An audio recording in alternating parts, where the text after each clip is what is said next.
दो विधान और दो प्रधान नहीं चलेंगे, ये नारा देने वाले महान नेता थे श्यामा प्रसाद मुखर्जी। 1947 में देश तो आजाद हुआ, पर उसके साथ ही देश पर आया विभाजन का संकट। विभाजन की त्रासदी झेल रहे देश को कांग्रेस की कुनीतियों ने एक और जख्म दिया, धारा 370।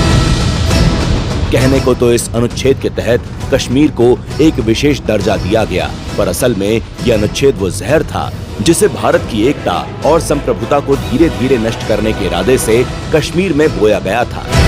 लेकिन डॉक्टर श्यामा प्रसाद मुखर्जी वो दूरदर्शी नेता थे जिन्होंने इस अनुच्छेद के पीछे की मंशा, देश की एकता और अखंडता के खिलाफ दुष्परिणामों को पहचान लिया था और साथ ही शुरू किया भारत की अखंडता के विरुद्ध रचे गए इस षड्यंत्र के खिलाफ अभियान। अनुच्छेद 370 को हटाने का बिगुल डॉक्टर श्यामा प्रसाद मुखर्जी जी ने आज से 70 साल पहले पंजाब के माधोपुर गांव से फूंका था। अपने इसी संकल्प को पूरा करने के लिए डॉक्टर श्यामा प्रसाद मुखर्जी 1953 में जम्मू कश्मीर की यात्रा पर निकले थे। लेकिन 11 मई 1953 को वहां पहुंचते ही उन्हें गिरफ्तार कर लिया गया, क्योंकि उनके पास परमिट नहीं था। उस समय जम्मू कश्मीर में दूसरे राज्य के निवासी को कश्मीर में प्रवेश करने से पहले परमिट लेना पड़ता था। मुखर्जी को 11 मई 1953 को कश्मीर में गिरफ्तार कर लिया गया और नजरबंद कर उन पर अत्याचार किया गया। इस दौरान उनकी स्वास्थ्य स्थिति बिगड़ गई और 23 जून 1953 को उन्होंने श्रीनगर में रहस्यमयी परिस्थितियों में अंतिम सांस ली।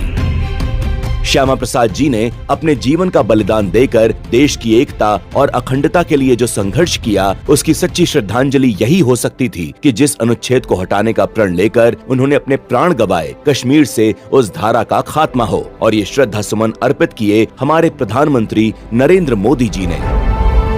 5 अगस्त 2019 को मोदी सरकार ने अनुच्छेद 370 को हटाने की घोषणा की।